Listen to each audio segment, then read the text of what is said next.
Hi everyone. So I'm going to do my update video for week 5 of my training and what I've been doing since, but with my little friend here in the background. He was here yesterday and I just got here and he was here before me, so I'm just going to be respectful. Wow, big yawn. And he's not scared, he comes really close, but I mean, why would you be if you look like him? Pretty cool. So he's obviously come to listen. So yeah, the last week of the training was was a priestess week. So we're doing beautiful, beautiful ceremonies. Gosh, I don't even know where to start. We did some beautiful manifestation ceremonies. We were practicing our veil dancing and our ceremony priestess dancing with our group. And we were able to perform that, or some of us performed that for our partners, so that was really ace to be able to do that. We did it on Zoom. Obviously, normally we'd have a Shiva Shakti dance, would be with men in person, but actually this was kind of better because it was able to be our guys, our loved ones that we invited, including Sarah, who had to leave the training a week early. So it was really, really special. It almost didn't happen, but I watched myself kind of step into my power by just being like, okay, well, we're going to make this happen. If it can't happen for whatever reason as a whole group, there was a lot of things to work out with Zoom, and the organizers, Shashi and Minka, just decided that it wasn't going to be able to go ahead. So we just kind of did it ourselves, and then people stepped in to help as well. So it's amazing what happens when you just decide that something's going to go ahead. I was really looking forward to sharing the dancing and some of what we've been doing, and the transmission of the magic that we created over the 5 weeks together with my partner. Obviously, we share our lives together, and to be able to give him an insight and to be able to share that energy was really, really important for me. It ended up being really, really amazing, and being able to send some of that love. I mean, you're doing it across Zoom. I do theta healing and Reiki over Zoom, so it's possible to be able to do distance healing, so sending love and sexuality and all that beautiful juicy energy really was amazing. So we also, I think he's doing a little dance in the background here. He's joining in with the dancing. So we also did intention manifestation ceremonies. We did a graduation, obviously. Honestly, my brain has been pretty fried since. I did a little video for you the other day saying that my brain wasn't functioning, and I still feel like that now.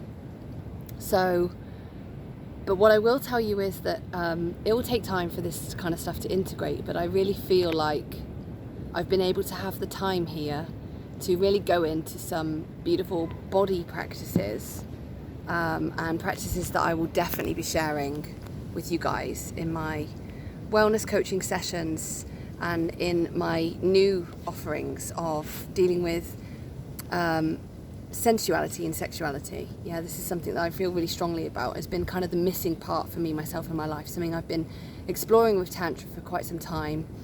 And I'll just touch on it again, that I was able to get my period, get my moon, whilst I was doing these practices in the 5 weeks. And this is something for me that I've been told would probably quite unlikely happen, which is quite shocking at my age. But yeah, so really shows the power of going into our womb space, into our body, being present with physical sensations. I'm really glad to be back to my silent or mindfulness of breathing meditations, my Buddhist meditations, and mixing the two. So I'm going to be playing with this for a while and offering this to you. I'm still doing, so I'm about to start in June my rewilding course, which some of you have already signed up to, so there's still spots on that. Do let me know if you're interested. We're going to be using some of these beautiful practices, womb clearing and dealing with kind of our energy that we can move, forgiveness ceremonies, breast massage, really sitting with ourselves, lots of dancing, lots of moving, lots of getting that energy moving in our body, and really finding the wisdom again of our bodies. Our bodies know so much more than we can possibly really give them credit for nowadays. So yeah, really, really special stuff. And I'm just so excited to be able to share it with you. I'm going to take a little time at home to integrate. I'm trying to integrate here. I finally cried for the first time properly last night, which is unheard of for me. I don't cry a lot. I probably cry more than the average person. I'm pretty in touch with my emotions. But for me, I just felt numb the last few days or the last week since we finished the course. So I've taken myself up on my own and been taking some time in the sun and on beaches and with nature. And this has been really amazing. So that's another aspect of the rewilding course. But honestly, the women that I met on the course and have made bonds with and that we'll be co-creating with going forward is really the biggest learning of the training for me. I've always been somebody to hang out with guys. I have beautiful female sisters and soul friends, and I'm really blessed with them in my life. But to be in such a big group of women, one of my main fears, if I'm honest, was that I wouldn't be liked. And that sounds bonkers. I know that most people know me.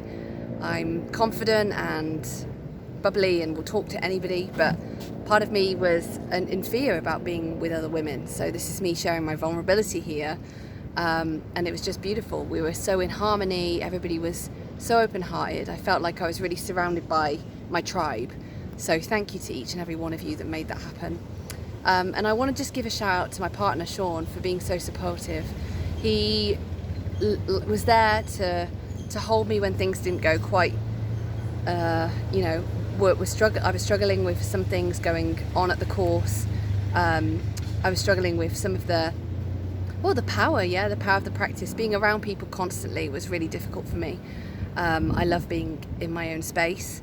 I love being alone. I love being around Sean a lot. We have a real harmonious life together. But being around a lot of people constantly and sharing a room and stuff was a challenge. So that was one of the challenges of the course.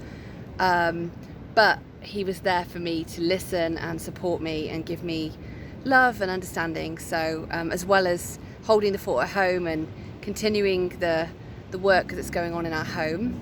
So yeah, I'm just forever grateful for that. I'm actually going home to an almost finished home. If any of you know me and Sean, you'll know that we've been going through some things at home since October last year, which was not supposed to take this long. So really, really lucky and blessed that he's been able to continue holding the fort there and getting those things done with the builders, with all our amazing team, so that I can go home and actually have a little bit of more normality, almost, with a few little things left to do, which were supposed to happen this weekend and haven't happened. But anyway, I'm going to wish you all love. I'm going to stop ranting now and just say that I'm going to share more about what we did in the course over time. But I'm really, really grateful for you all following my journey and listening. And I'm absolutely loving the beautiful Costa Rica. You can see the ocean in the background. I'll get up so you can have a look. I'm just going to soak this up for the last few days. And I'll see you all very soon when I get home. And I'll be sure to let you know when everything will be starting. If you're interested in the course, remember to sign up. My classes will be starting from the 7th of June. So I'll let you know what I have planned, some changes ahead, but all amazing good ones. So sending you so much love. Thank you as always for listening, and thank you to all for blessing my life with so much love and light. And thank you to Costa Rica. It's been incredible.